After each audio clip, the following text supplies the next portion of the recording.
सर्वांना मैत्रीपूर्ण जय भीम. आज या ठिकाणी मी आपणाला बऱ्याच कालावधीनंतर भेटत आहे. सर्वांना मैत्रीपूर्ण जय भीम. बरोबरच आज या ठिकाणी मी जे उभा आहे ते पुण्यामधील जवळच हे ज्या ठिकाणी शिक्रापूर आहे, या शिक्रापूरवरून एक फाटा जातो मोराच्या चिंचोलीला. या रोडवरती मी या ठिकाणी आपल्याला आवाज येत असेल, या ठिकाणी उभा आहे आणि आपल्याला पाहत आहोत आपण. या ठिकाणी हे सगळे औषधं दिसतील आपल्याला.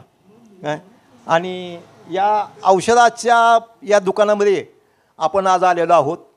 येण्याचं कारण असं आहे की औषधाच्या सारख्या दुकानाचा व्यवसाय करणं हा एक गरजेचा भाग आहे. म्हणजे कुठलाही व्यवसाय, मी म्हणत नाही की हा व्यवसाय ह्याचाच असावा, तुमच्या औषधाचाच असावा. तर प्रत्येक व्यवसायामध्ये आपल्या बहुजनांनी या ठिकाणी एंट्रन्स केला पाहिजे. या व्यवसायातून आपण आपल्या उदरनिर्वाहाच्या दृष्टिकोनातून पाहिलं पाहिजे. फक्त उदरनिर्वाहच नाही, तर यामध्ये बाबासाहेब म्हणतात की ज्या गोष्टीत तुम्ही प्रयत्न कराल, ज्या गोष्टीत जाण्याचा प्रयत्न कराल, जे शिकाल त्या टॉपला जावा, म्हणजे मोक्याच्या जागा पकडा. म्हणजेच कुठल्याही व्यवसायात तुम्ही लहान छोटासा व्यवसाय सुरू करा, परंतु तुमचा शून्य हा इतर त्या व्यवसायातल्या सगळ्यापेक्षा मोठा शून्य झाला पाहिजे. ही अपेक्षा, ही ऊर्जा, ही जिद्द आपल्या तरुणांनी ठेवणं गरजेचं आहे. अशाच एका तरुणाची या ठिकाणी ह्या जो काही विकास आहे, ह्या विकासाच्या मधील ज्याला आपण म्हणू की बाबा जिद्दी, तरुण, तडफदार असा जो आपला एक बाबासाहेबांचा भीमसैनिक आहे, तो म्हणजे हा आपला अमित दळवी आहे. काय तसा मी त्याचा आजोबाच लागतो, पण त्याचा आजोबा म्हणून मी आपल्याला बोलत नाही. तर आपल्या सर्वांच्यासाठी अशा व्यवसायामध्ये आपण पदार्पण करणं गरजेचं आहे.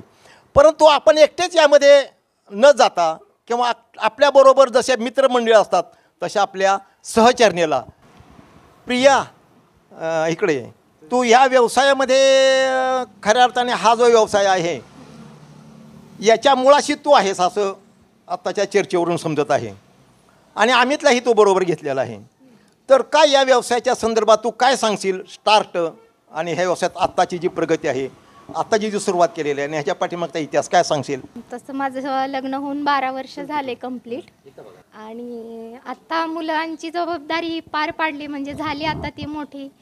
आणि आईवडिलांनी असं मला महत्त्वाची देणगी म्हणजे शिक्षण हे मला घरच्यांनी दिलं होतं. आणि त्या शिक्षणाचा फायदा आता मी भविष्यात करते, म्हणजे करायला सुरुवात केली. तर खूपच छान आहे की हा महत्त्वाचा जो मुद्दा आहे की तथागत बाबासाहेबांनी सांगितलेला आहे की मुलांच्या शिक्षणाकडे लक्ष द्या. बाकी सगळं सोडा, जमीन विका, काय विकायचे ते विका, परंतु मुलांच्या शिक्षणाकडे लक्ष द्या. तर आपल्या वडिलांचं काय नाव? महादेव लक्ष्मण सरतापे. सरतापे. प्रॉपर कुठलं तुम्ही? प्रॉपर माहेर?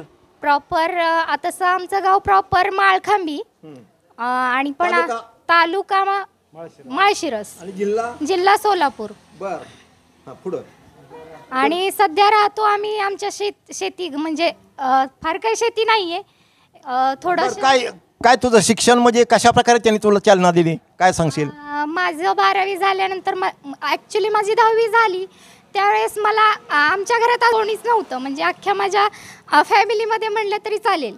पण माझ्या वडिलांचं नेहमी होतं की शिक्षण हेच वाघिणीचं दूध आहे. ते म्हणजे त्यांच्या एवढी काही शाळा नाही, पण त्यांनी बाबासाहेबांचे विचार आत्मसात केले होते. बरं, आता शिक्षणातून तुझं काय शिक्षण काय झालेलं आहे? माझं डी फार्मसी झालेलं आहे. मग हा व्यवसाय डी फार्मसी नंतर किती वर्षांनी सुरू केला? हा व्यवसाय डी फार्मसी होऊन माझे 12 वर्ष झाले. पण जॉब पण केला. जॉब करत करत मुलांची जबाबदारी पार पाडत आता म्हटलं की स्वतः काहीतरी करायची वेळ आलेली आहे. जॉबचं स्वरूप काय होतं तुझ्या जॉबचं? जॉबचं सकाळी फार्मासिस्ट म्हणून मी वर्कर होते तिथं ॲज अ फार्मासिस्ट. तर मला काय म्हणायचं आहे की या व्यवसायामध्ये ही तू अशा एक ही म्हणून सुरुवात केली की एक नोकरी म्हणून सुरुवात केली. नोकरीला होते ना तू कुठं? हां, अगोदर कुठल्या कंपनीमध्ये किंवा काय? कंपनीमध्ये नाही, असंच मेडिकल शॉपमध्ये जात होते. छान छान छान, व्हेरी गुड. म्हणजे हा फार महत्त्वाचा मुद्दा आहे की आपण ज्या व्यवसायामध्ये आहे बघा. आता मी मगाशी आपल्याला सांगितलं होतं की बाबासाहेब काय म्हणलेत की ज्या ठिकाणी जाल त्या ठिकाणी आपला एक मोठा वृक्ष उभा राहिला पाहिजे.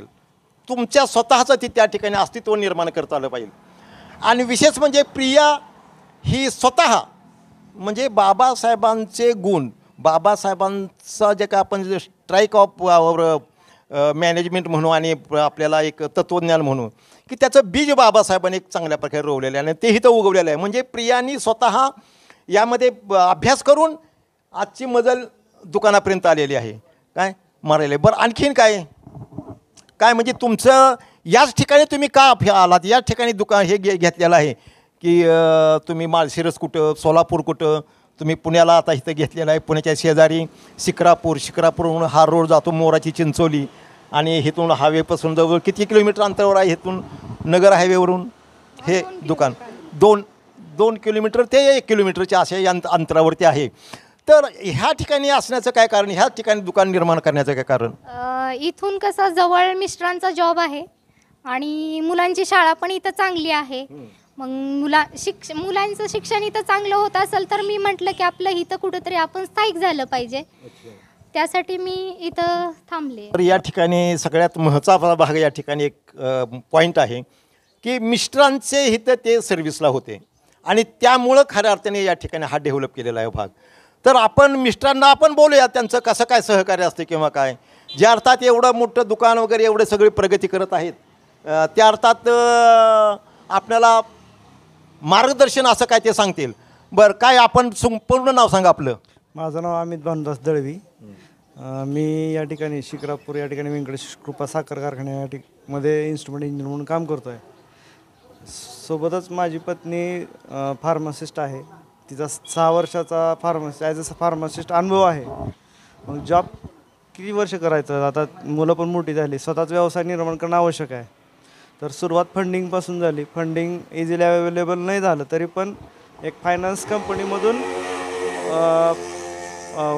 फायनान्स उपलब्ध करतो. आकाश कांबळे म्हणून आपला एक माझा एक सहकारी, त्यांनी तो एका कंपनीमध्ये फायनान्स कंपनीमध्ये काम करतो. तर त्यांनी ते अनंत अडचण म्हणजे सिबिल स्कोअर खराब झाला असताना सुद्धा त्यांनी बऱ्याच गोष्टी किंवा कागदपत्रांची पूर्तता करून त्यांनी फायनान्स उपलब्ध करून दिला. त्यानंतर मग थोडा व्याज जरी जास्त असला तरी मी धाडस केलं की बाबा पत्नीवरती विश्वास टाकणं आवश्यक आहे, तिला व्यवसाय चालू करून देणं आवश्यक आहे. आणि तिला व्यावसायिक बनवल्यानंतर ती नक्कीच आपल्याला जरी व्याज जर जास्त असलं तरी बाबा त्यातून आपल्याला मार्ग काढणार आहे, हा तिच्यावरती विश्वास टाकलेला आहे आणि व्यवसाय चालू करून दिलेला आहे तिला. तर आणि शिवाय मुलांचं शिक्षण या ठिकाणी जे आशिया खंडात जे वरच्या क्रमांकावर ज्या शाळा आहेत, ज्या जिल्हा परिषद शाळा असून सुद्धा वरच्या क्रमांकावर आहेत, पण त्याच शाळेमध्ये माझ्या मुलीने आत्ताच नुकतेच स्कॉलरशिप परीक्षेत पुणे जिल्ह्यामध्ये 11वा क्रमांक मिळून आल्यामुळे ती शाळा कंटिन्यू करणं आम्ही ठरवलं. आणि इथंच जवळपास शाळेच्या जवळपास आणि माझ्या कामाच्या जवळपास हे व्यवसाय चालू करावा हा लक्षात घेऊन, शिवाय आसपास लोकवस्तीसुद्धा आहे, ते लोकवस्तीचा विचार करता इथे आसपास मेडिकल नाही आहे. साधारणतः 500 मीटर अंतर वरपर्यंत मेडिकलची उपलब्धी नाही आहे. हा विचार करून इथे व्यवसाय चाललेला ह्या हिशोबाने व्यवसाय चालू केलेला आहे.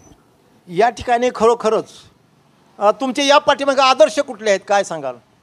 यापूर्वी प्रथमतः तर बाबासाहेब हे आदर्श आहेतच. त्यानंतर आमचे आजोबा सदाशिव बंडू दळवी हे संपादकांचे सुद्धा त्यांचे खास रिलेशन आहेतच. आणि त्यांचा आदर्श आहे की बाबा तुम्ही साहेब नाही झाले तर साहेबाचे बाप व्हा. त्यानंतर त्यांनी मग 7 मुलांना शिकवलं, 2 मुलींना शिकवलं, त्यांचं व्यवस्थित मार्गदर्शन करून त्यांचं प्रगती केली.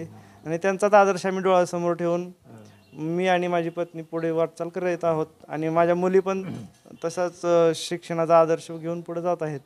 तर या ठिकाणी आपल्याला ह्या ज्या प्रगतीच्या ज्या वाटा आहेत किंवा ह्या प्रगतीच्या संदर्भामधील ज्या महत्त्वाच्या बाबी आहेत हे आपण पाहत आहोत की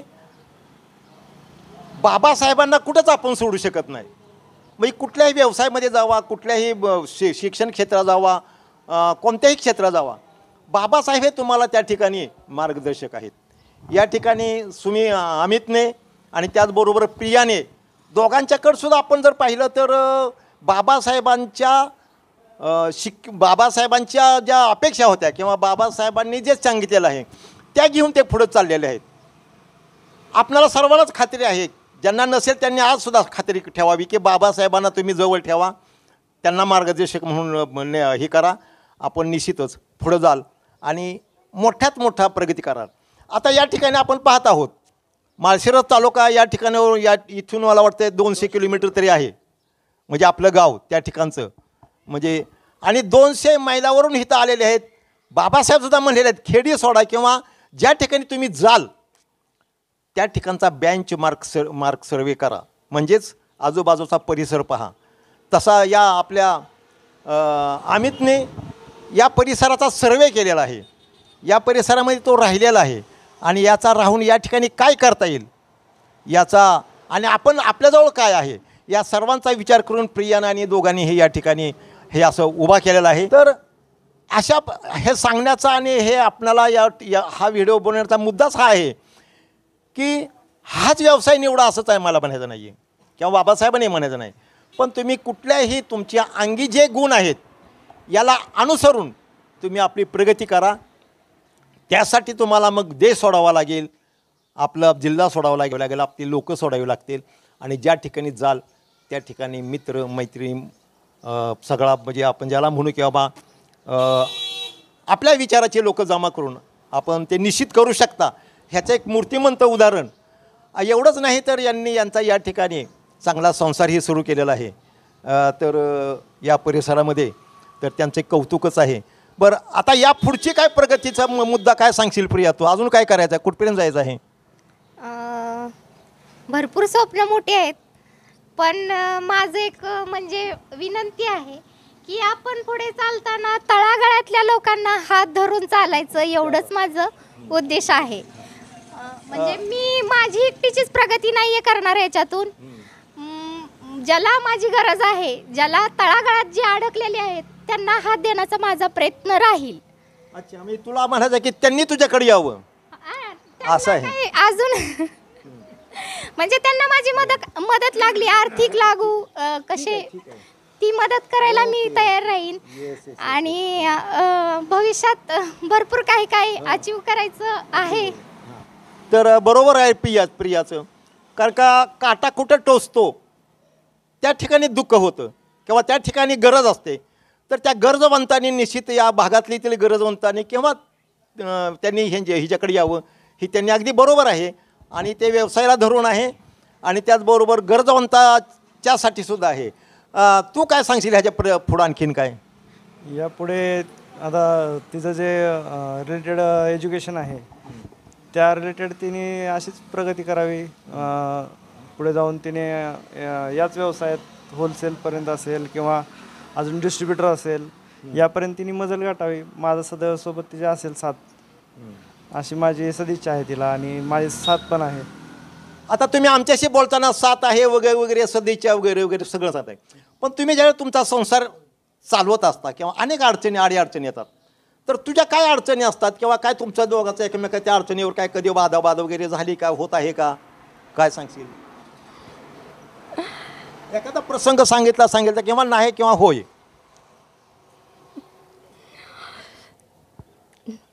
नाही, कुठं ना कुठेतरी होत असतं. तर तुला अवघड आहे नाही असं नाही, परंतु त्यातूनही तुम्ही जुळवून घेता. हां, मग हाच महत्त्वाचा भाग आहे की बाबासाहेब म्हणतात की सगळ्या गोष्टी होत असतात, म्हणजे भांडण होतं किंवा पटत नाही किंवा विचार वेगळे असतात, पण त्या ठिकाणी जुळवून घेता असं मला वाटतं. या हो, जुळवून घेतो. काय बरोबर? दोन्ही बाजूनी जुळवून हे होतं की ज्या ठिकाणी तिला काही मुद्दे पटत नसतील त्या ठिकाणी आमचे क्लॅशेस उडतात, पण त्यातूनही मध्य काढून आम्ही पुढे जात असतो. म्हणजे मला प्रेक्षकांना हेच सांगायचं आहे की तुम्ही घरात असा रणांगणावर कुठे खेळात असा संघटनेमध्ये किंवा काय, तर त्या कुठल्याही ठिकाणी तुम्ही गेलात तरी तुम्हाला ज्याला आपण सामोपचार म्हणतो, ज्याला आपण म्हणतो की बाबा 0 पॉईंट, मग त्या ठिकाणी कुठलाच प्रश्न शंका घ्यायची नाही किंवा काय नाही, ज्या 0 पॉईंटवरती याचं असतं या. आणि असं हे कुटुंब येतं. मी सांगतो यासाठी की आपणसुद्धा, तुम्हीसुद्धा ज्यावेळेस तुम्ही प्रत्येकानेच असा प्रयत्न करणं गरजेचं आहे, तर विकासाचं क्षेत्र तुमच्यासाठी ज्याला आपण स्काय इज अनलिमिट तसं आहे हे. तर तुमच्या दोघांचं खूप खूप धन्यवाद. ही एक प्रेरणास्थान आहेत आपले, ते म्हणजे हा व्यवसाय आणि हा मेडिकल सायन्समधला हा भाग आहे आणि अत्यंत गरजेचा, म्हणजे ज्याला आपण म्हणतो की बाबा निकडीची सेवा, असा हा विषय आहे. तर या विषयामध्ये तुम्ही दोघांनी पुढं चांगली प्रगती करण्याचा विचार केलेला आहे. तुम्ही निश्चित कराल. तुमच्याबरोबर सगळेच घरातले असतीलच काय. तर मी तुम्हाला दोघांना या पुढच्या आयुष्याला, पुढच्या भरवटीला शुभेच्छा देतो. जय भीम, जय बुद्ध, जय भारत. जय भीम.